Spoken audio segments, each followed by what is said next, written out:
오늘 말씀은 우리가 참 많이 듣는 말씀입니다. 솔로몬에 대한 말씀이죠. 많은 교회들이 일천번제에 뭔가 기도회를 하거나 일천번제 뭔가 기도하면서 헌금을 얘기할 때 오늘 말씀을 많이 사용하기도 합니다. 우리는 1월 한 달 동안 무엇을 재건하기로 했죠? 예배를 재건하기로 했습니다. 여러분, 예배를 재건한다는 건 이런 거예요. 우리의 평소 예배를 한번 돌아보는 겁니다. 혹 우리의 예배가 내가 편한 대로 혹시 내 방식대로 예배를 드리진 않는가, 또는 준비되지 않은 모습으로 하나님께 예배 드리지는 않았는가를 돌아보자는 겁니다. 그리고 잘못된 모습이 있었다면 다시 세우자는 겁니다. 그런 주제에 맞게 오늘 말씀은 딱 저희에게 도전을 주는 말씀입니다. 오늘 말씀에서는 솔로몬의 1천번제 예배가 나옵니다. 너무 잘하는 말씀이잖아요. 1천번제 예배. 솔로몬은 오늘 하나님께 1,000번의 예배를 드렸습니다. 1,000번제의 제사를 드렸는데, 이 말은 1,000번의 번제를 드릴 소 1,000마리를 한 번에 하나님께 드렸다는 거예요.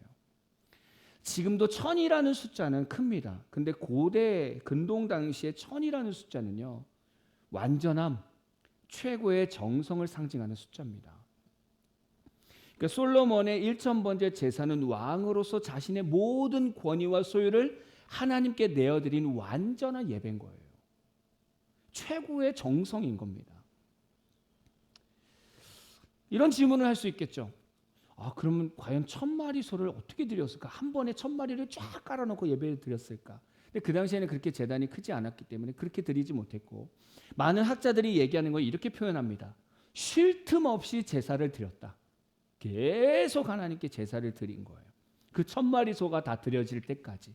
그래서 시간을 계산해 보면 대략 짧으면 7일, 길면 14일 동안 계속 밤낮으로 하나님께 예배를 드린 겁니다. 그러니까 솔로몬은 하나님께 1,000번제 예배를 드리면서 시작하면서 그 1,000번제 소가 다 드려질 때까지 밤낮으로 하나님께 집중했다라는 거예요. 계속 하나님께 예배했다는 겁니다. 여러분, 솔로몬이 하나님께 1,000번째 예배를 드리는 이유는 무엇입니까? 이 제사만큼 솔로몬은 하나님을 사랑한다는 거예요. 그만큼 가치 있게 여긴다는 겁니다. 그래서 1,000마리의 번제를 드리는 거죠. 여러분, 예배라는 단어, worship이라는 단어 안에는 worth, 가치라는 영어 단어의 의미가 있죠. 그러니까 예배라는 말은 하나님의 가치를 인정하는 겁니다. 하나님의 가치를 인정하는 것이 예배 시간입니다. 그러면 우리가 하나님의 가치를 주일 하루만 예배를 드린다고 해서 다 표현할 수 있겠는가? 우리가 얼마큼 표현해야 이 하나님의 가치를 인정할 수 있겠는가? 여러분, 어떻게 생각하십니까? 여러분, 우리가 주일날 한번 탁 예배 드린다, 이걸로 우리가 하나님의 가치를 다 표현할 수 있겠습니까? 우리가 어떻게 예배를 드려야 그 하나님의 가치를 다 인정할 수 있겠냐 이거죠.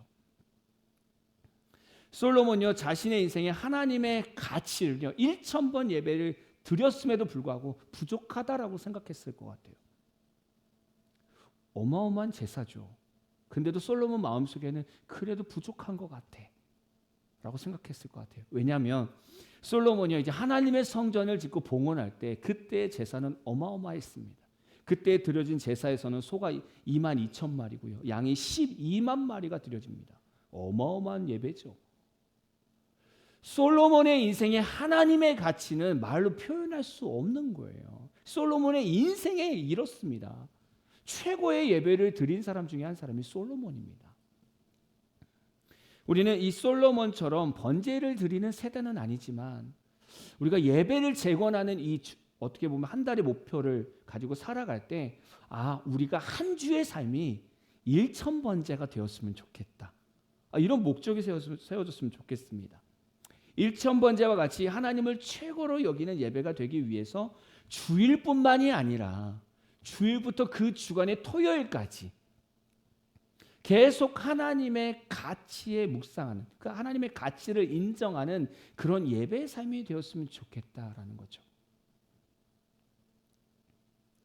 우리는 이것을 뭐라고 표현하냐면 삶의 예배다라고 표현합니다. 그렇죠? 우리는 주일 예배만 딱 드리고 끝나는 게 아니잖아요. 주일 예배 딱 드리고 나서 어떻게 합니까? 한 주 동안 주일날 주신 말씀 가지고 계속 하나님과 교제하면서 그 말씀대로 살아가려고 합니다. 그렇죠? 그걸 우리는 뭐라고 표현해요? 삶의 예배다라고 표현하죠. 삶의 예배라는 것은 이렇게 주일날 우리에게 주신 말씀을 가지고 한 주 동안 그 말씀대로 살아가려고 몸부림치면서 그 말씀 속에서 하나님의 가치를 찾아내는 겁니다. 그게 삶의 예배예요. 삶의 예배. 여러분, 지난 주일부터 어제 토요일까지 여러분의 한번 예배의 모습, 예배 삶을 한번 돌아봤으면 좋겠어요. 과연 우리는 하나님께 일천번제와 같은 예배자로서 살아왔는가? 여러분, 지난주 주일 설교 혹시 기억에 나십니까? 예, 나의 열심, 사울의 열심에 대해서 말씀을 나눴습니다. 다윗의 시대 때 3년의 기근이 있었다고 말씀드렸어요. 너무나 힘들어서 다윗이 하나님께 간구했더니 뜻밖의 얘기를 들었습니다. 사울의 죄 때문에 3년의 기근이 있었다고 말씀합니다. 그 죄는 뭐냐면 사울이 기브온 사람들을 학살했다는 거예요. 왜요? 자신의 열심, 다른 사람들에게 좋은 왕으로 보여지기 위해서 자신의 열심으로 기브온 사람들을 학살한 거죠. 그리고 그 친족들이 여전히 베냐민 지파에서 영향력을 끼치면서 그 죄 가운데 있더라는 거예요. 하나님은 그 죄를 드러내서 징계하시려고 3년 기근을 줬다라는 말씀을 전했습니다. 그럼 우리는 한 주간 동안 나의 열심에 대해서 생각하면서 한 주간 동안 일천번제를 드렸어야 되는 거죠. 과연 내 삶 속에서 나의 열심으로 주를 믿었던 모습은 없었을까? 그 말씀을 계속 묵상하면서 거기서 하나님의 가치를 인정하는 겁니다. 그 말씀 속에서 내 삶을 비춰주는 그 하나님을 발견하는 거죠. 이게 삶의 예배입니다. 이게. 우리는 오늘부터 어쩌면 한 주의 삶이 바뀌어야 될 줄로 믿습니다. 이제 예배의 모습이 바뀌어야 돼요. 주일날만 딱 와서 예배를 짜잔 드리는 것이 아니라 이제 저와 여러분은 지금 무엇을 시작한 겁니까? 일천번제. 언제까지? 이번 주 토요일까지. 계속 하나님을 계속 찬양하고 예배하고 매 삶 속에서 나에게 주신 말씀으로 계속 묵상하면서 그 말씀 가운데 하나님의 가치를 계속 인정하면서 토요일까지 계속 삶의 예배를 드리는 겁니다. 이제 우리의 삶이 그렇게 바뀌어야 되죠. 이게 예배를 재건하는 겁니다. 우리 이런 삶이 많이 틀어졌잖아요, 사실은. 주일날은 기대하는 마음으로 오지만 한 주간의 삶은 하나님의 가치를 인정하는 삶이 없을 때가 더 많았습니다. 근데 우리는 이제 바뀌어야 돼요. 이제 우리는 매일매일 일천번제를 드리고 있는 거죠. 근데 오늘 본문에서 보니까 솔로몬이 꿈에서 하나님과 대화하는 장면이 나오는데 솔로몬의 말과 행동을 통해서 참된 예배자의 모습이 보이더라는 거예요. 여러분, 신약에 넘어와서 예수님께서 어떻게 예배를 드려야 되는지 말씀하신 거 기억나십니까? 어떻게 예배를 드려야 되는가? 요한복음 4장 24절 볼까요? 같이 읽어보겠습니다. 시작. 하나님 영이시니 예배하는 자가 영과 진리로 예배할지니라. 너무나 잘하는 말씀이죠. 이 말씀이 나오게 된 배경을 볼까요? 이 구절이 왜 나왔습니까? 예수님께서는 유대인이잖아요. 유대인인데 사마리아 지역을 통과했습니다. 거기서 사마리아 여인을 만나게 됐습니다. 근데 그 당시에 유대인들은 사마리아인과 상종하지 않았습니다. 왜냐하면 이들은 아수르에게 멸망하면서 아수르 정책, 혼합 정책 안에 들어가서 혼혈이 되었습니다. 옛날엔 북이스라엘 사람들인 거죠. 그러니까 이제 유대 사람들은 이 사람들을 상종하지 않았습니다. 사마리아로 가지 않고 돌아가는 그런 삶을 살았단 말이죠. 근데 예수님은 그 사마리아 지역으로 가서 사마리아 여인과 대화하는데 그 사마리아 여인이 예수님과 대화하는 가운데 이분이 심상치가 않구나 그러면서 놀라운 질문을 하게 됩니다. 그 당시에 종교적으로 가장 쟁점이 됐던 예배 장소에 대해서 예수님께 질문을 하게 되는 겁니다. 어디서 예배를 드려야 됩니까? 이 질문을 예수님께 드린 거죠.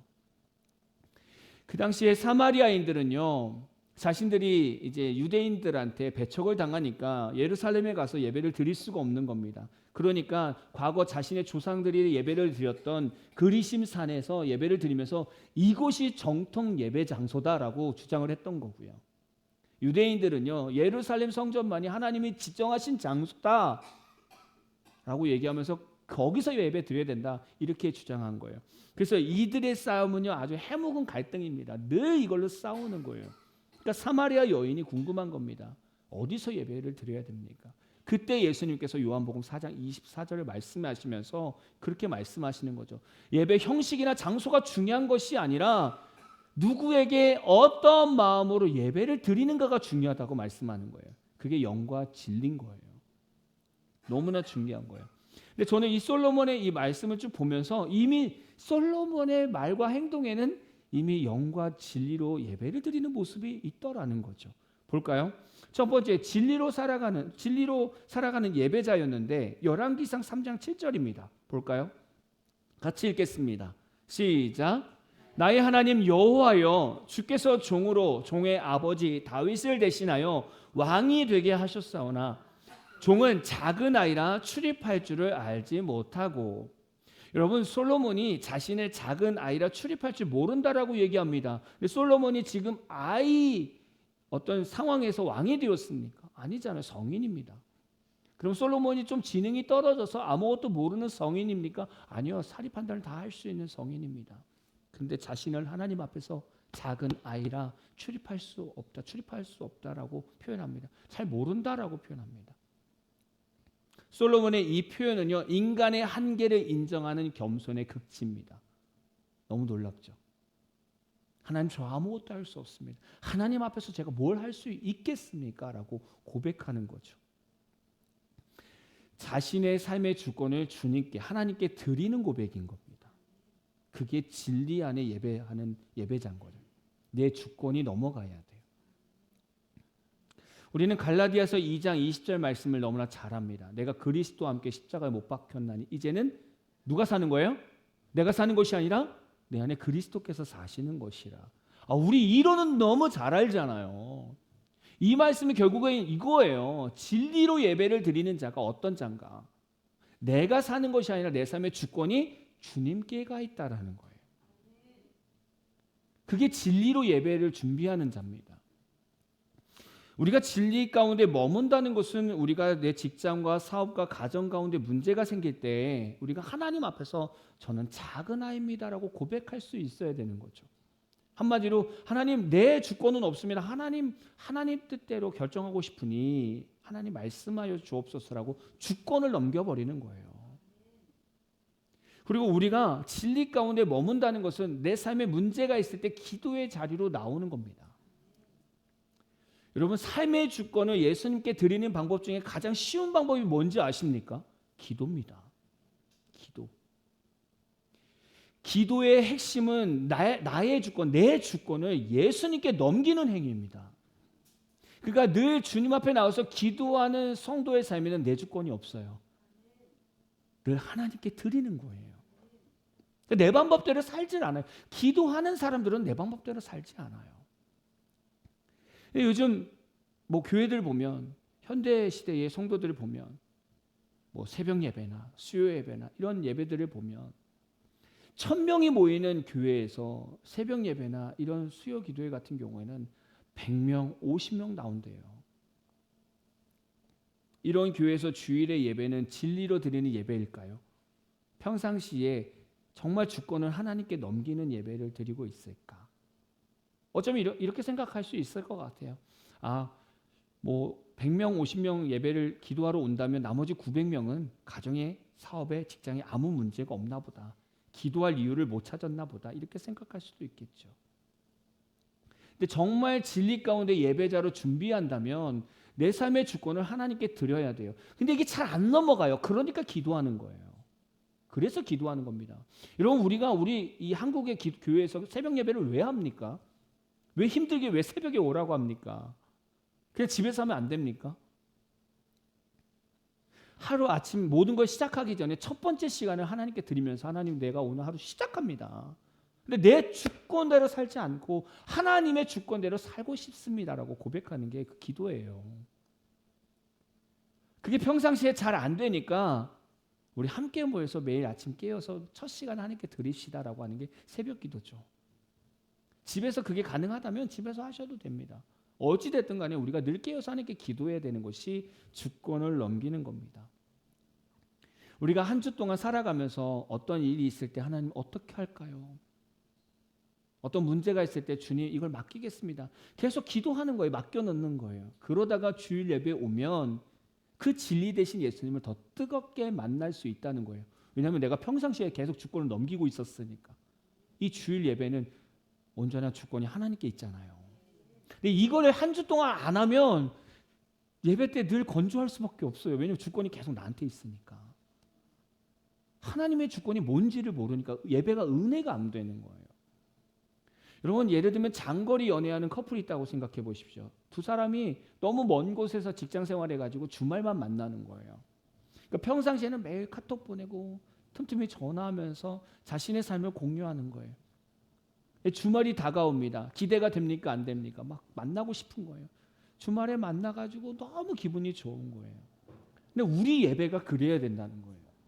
평상시에 살아가면서 계속 나의 주권을 하나님께 넘기면서 주님의 그 주권 아래 머물고 싶습니다라고 늘 기도하면서 우리의 주권을 계속 하나님께 드리는 삶을 사는 거예요. 그러다가 주일날 오면 주님을 더 뜨겁게 만나는 날이잖아요. 그 하나님의 주권을 더 뜨겁게 느끼는 거죠. 그래서 예배가 기쁜 거고 예배에서 회복되는 거예요. 그러니까 이 예배를 드리려면 매 삶 순간순간 나의 주권을 계속 하나님 앞에 내어 드려야 된다는 거죠. 정말 주일날 우리가 예배자로 참된 예배자로 서고 싶다면 이 한 주의 삶이 정말 중요하다는 겁니다. 두 번째, 영으로 드리는 이 예배의 삶이 솔로몬에게 있었다는 거예요. 열왕기상 3장 9절 볼까요? 같이 읽어보겠습니다. 시작. 재판할 수 있사오리까 듣는 마음을 종에게 주사 주의 백성을 재판하여 선악을 분별하게 하옵소서. 솔로몬이 하나님께 구한 것이 명예와 부와 장수가 아니라 하나님의 백성을 잘 재판할 수 있는 듣는 마음을 달라는 겁니다. 여기서 듣는 마음은 내 말을 하나님께 관철시키는 게 아닙니다. 하나님 이거 해주세요. 이거 해주세요. 관철시키는 것이 아니라 하나님의 음성을 전적으로 듣습니다라는 거예요. 다른 거죠, 완전히. 영으로 드리는 예배자는요, 다른 거 아닙니다. 내 판단이 아니라 하나님의 판결이 내 삶의 이식이 되기를 원합니다라는 거예요. 성령의 감동으로 살고 싶습니다라고 얘기하는 거예요. 성령의 감동대로. 솔로몬의 지혜의 근본은요, 성령의 감동이고 성령의 음성입니다. 성령님께서 인도하신 대로 살아가는 것을 우리는 영의 삶이라고 얘기를 합니다. 아마 하나님께서는 한 주간 동안 우리에게 많은 성령의 감동을 주셨을 거예요. 어떤 성도님에게는 주변에 어려운 누군가를 또 생각나게 하셔서 가서 섬기라는 감동을 줬을 수도 있고, 또 어떤 성도에게는 누군가가 생각나서 왜 생각나겠지? 안부 연락할까? 이런 감동을 줬을 수도 있고, 또 어떤 성도에게는 무언가 선택하려고 하는데 마음에 불편함을 줘서 하나님의 뜻이 아니다 라고 말씀해 주실 수도 있다라는 거예요. 이런 성령의 감동들을 한 주간 동안 계속 순종하면서 살아가다가 주일날 예배 와서 예배 드릴 때 그때 성령의 임재를 더 강력하게 느낄 수 있다는 겁니다. 지난주에 제가 다른 교회에서 청년부 사역하면서 가르치던 자매가 결혼하고 나서 처음으로 제주도로 여행 와서 저를 만나러 왔습니다. 이런저런 얘기를 하다 보니까 갑자기 신방 모드로 바뀌었습니다. 신방 모드로 바뀌어서 자신의 어떤 어려움들을 이렇게 이야기하게 됐어요. 지금은 이직했지만 그 전에 회사에서 너무 힘들었대요. 그래서 그 힘든 이야기를 막 하는 거예요. 그러면서 퇴사했는데 2주 동안 일했던 월급이 아직 몇 달 지났는데도 입금이 안 돼서 너무 화가 나서 지금 노동청에 신고할 준비를 하고 있다라는 거예요. 그동안 했던 카톡 내용이나 이런 걸 다 준비해놨대요. 이제 신고만 하면 된다는 거예요. 마음이 불편해서 신고하지 못하고 일단 제주도 여행 갔다 와서 하자라고 해서 제주도 여행 와서 저를 만난 거죠. 그래서 먼저 이 자매의 인생을 쭉 들어봤어요. 뭐가 힘들었는가. 들어보니까 정말 그 직장에서 많은 사람들 때문에 너무 어려웠겠더라고요. 힘들었겠더라고요. 그러고 나서 이제 하나님께서 감사하게도 다른 회사로 이직하게 해주셨는데 그 회사에서 힘들 때마다 A라는 회사에서 힘들 때마다 엄마한테 얘기하면 야 훈련이야 맨날 이렇게만 얘기를 했대요. 도대체 무슨 훈련인지 모르고 맨날 엄마가 훈련이라고 하니까 이해가 안 됐대요. 근데 제가 그 자매의 얘기를 듣고 하나씩 하나님 시선으로 풀어준 거죠. 분명 너가 A라는 회사에서 많은 것을 배웠을 거야. 어떻게 하냐고, 네가 B 회사에 가서 네가 잘 지내고 많은 것들을 많은 일들을 처리하고 있다면 너는 A 회사에서 많은 것을 배운 거고 하나님 너를 훈련한 거야. 이렇게 얘기해 줬더니 이 자매의 시선이 탁 깨진 거예요. 그래서 맞네요. 지금 B라는 회사에서 너무나 잘 지내고 있다고, 너무나 행복하다고, A가 얼마나 최악이었으면 B가 너무나 좋다고 막 이렇게 얘기를 하는 거예요. 지금 너무 잘 하고 있다고 이러는 거예요. 그래. 그래서 A라는 공간은 훈련 장소인 거야. 이래서 훈련이라고 얘기하는 거구나. 근데 어머니는 앞뒤 설명 다 자르고 훈련이야 이러니까 이해가 안 됐던 거예요. 도대체 무슨 훈련인지. 근데 하나님 시선으로 자신의 인생을 보니까 하나님이 나를 이렇게 가르쳐 주셨구나라는 걸 깨닫게 된 거예요. 그래서 진짜 몇 달 동안 분노를 가지고 있었던 그 마음이 한순간에 사라진 거예요. 풀렸대요. 갑자기 마음이 편해졌대요. 그러면서 또 얘기하는 거예요. 근데요, 목사님, 제가 2주 동안 일한 거 월급 몇 달째 못 받고 있습니다. 이걸 신고해야 될까요? 말해야 될까요? 이거를 저한테 제가 얘기하는 거예요. 그래서 제가 그렇게 얘기했어요. 신고하지 마라. 왜냐하면 그것 또한도 하나님의 훈련 가운데 다 포함된 것이다. 근데 그 자매가 그래요. 맞아요. 저 이 돈 없어도 괜찮아요. 근데 괘씸하잖아요. 그래서 신고하고 싶어요. 그래서 괜찮아. 이미 하나님께서 갚아주실 거야. 다. 근데 그 얘기를 듣고 이 자매가 또 곰곰이 생각해 보니까 맞네요. 제가 B라는 회사를 이직할 때 연봉을 한번 확 올려서 얘기해 봤대요. 그때 그게 수락이 된 거예요. 그래서 지금 한 달 일했는데 2달만 일하면 2주 동안 일했던 월급을 못 받은 거 있잖아요. 그게 이미 채워지는 거예요. 그냥 나머지 시간부터 보너스인 거죠. 그러네요. 하나님이 이미 다 채워주셨네요. 그럼 됐어. 그들의 인생은 하나님께 맡기고 하나님의 목적에 집중해 보자는 거예요. 그렇게 해서 그 부부가 너무 밝아졌어요. 밝아지면서 갔어요. 그러면서 그런 거예요. 우리가 얘기하면서 성령님께서 말리시면, 감동셔서 말리시면 안 하는 게 맞다라고 얘기한 거죠. 그러면서 저는 성령으로 살아가는 인생이 무엇인가 다시 한번 좀 깨닫게 됐어요. 아마 우리 살아가면서 이런 일들이 정말 많을 거예요. 영으로 어떤 예배를 준비하는 것, 우리가 일상 살아가면서 성령의 이끌림 받아서 살아가는 거예요. 예를 들면 손해보는 일이 눈앞에 있거나 어려운 상황이 눈앞에 있을 때 우리의 기준으로 판단하면 다 신고해야 되고 다 재판 걸어야 되고 막 다 이렇게 해야 돼요. 근데 하나님 시선으로 한번 보자는 거예요. 다시 말하면 성령께서는 지금 나에게 뭐라고 말씀하시는가, 그 감동에 집중해 보자는 거예요. 그렇게 성령의 감동을 주셔서 그것대로 살아가면 자연스럽게 인생은 풀리게 됩니다. 그 부부처럼. 그래서 마음의 평안함을 누리게 되고 은혜를 누리게 돼요. 2박 3일 여행 왔습니다. 목요일부터 토요일인데 목요일 날 오자마자 만났는데 이제 어제 잠깐 들리라고 그래서 간단하게 이제 저희가 과자 선물을 이렇게 준비해서 줬는데 엊그제의 얼굴과 돌아가는 얼굴이 달라졌어요. 그러니까 풀리니까 얼굴이 바뀌어졌어요. 그러니까 하나님의 은혜를 경험하는 거죠. 이렇게 우리가 성령 안에서 인생 살면서 성령께서 풀어주시는 인생대로 살아가면 우리는 그것을 하나님의 은혜라고 얘기하거든요. 그 삶이 일주일에 채워져야 돼요. 이렇게 성령 감동대로 살아온 삶이 채워져야 돼요. 그 가운데 주일날 와서 예배드리면 그 성령의 폭발이 이 주일날 가운데 있는 거예요. 근데 이 성령의 이끌림 받아 사는 인생이 없는데 주일날 온다? 정말 건조한 거죠, 마음이. 성령님은 계속 우리 가운데 임하시는데 우리의 한 주 삶이 늘 건조하니까 아무리 뜨겁게 우리가 예배를 드려도 성령과 함께하지 못한 성도는 늘 건조한 거예요. 건조한 거. 이제 우리의 예배가 이렇게 바뀌어야 될 줄로 믿습니다. 늘 주권을 주님께 맡기고 나에게 주신 성령의 감동대로 살아가는 겁니다. 마무리입니다. 하나님께서 1,000번제를 드린 솔로몬에게 내가 뭐 해줄까라고 얘기했더니 솔로몬이 지혜를 구했습니다. 그래서 하나님께서 솔로몬에게 지혜를 주셨고 솔로몬이 그 지혜를 통해서 많은 백성들을 잘 다스렸죠. 그럼 지금 성도들은 솔로몬과 같은 지혜가 어디서 오겠냐 이거죠. 이게 결론입니다. 우리가 예배를 잘 드리면 지혜가 온다는 건데 보십시오. 고린도전서 1장 24절입니다. 같이 읽어볼까요? 시작. 오직 부르심을 받은 자들에게는 유대인이나 헬라인이냐 그리스도는 하나님의 능력이요 하나님의 지혜니라. 아멘이죠. 아멘입니다. 아멘입니다. 아까 진리, 영으로 우리가 한 주간 살아간다는 것은 예수님과 동행하는 거예요. 늘 그리스도와 함께하고 있다는 겁니다.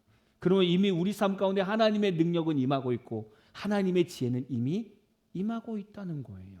그래서 저는 예전에 처음 사역할 때부터 예배 성공은 인생 성공이다라는 표를 가지고 늘 학생 청년들이 가르쳤었어요. 예배 성공은 인생 성공이다. 따라해 볼까요? 예배 성공은 인생 성공이다. 왜냐하면 그 가운데 하나님의 지혜가 계속 임하니까 실수할 수 없는 거고 망할 수 없는 거고 유혹에 넘어갈 수 없는 거예요. 넘어가고 싶어도 못 넘어가는 거예요. 그게 예배입니다. 이제 우리의 예배가 하나님 받으시기에 정말 기쁜 예배가 되기를 진심으로 축복합니다.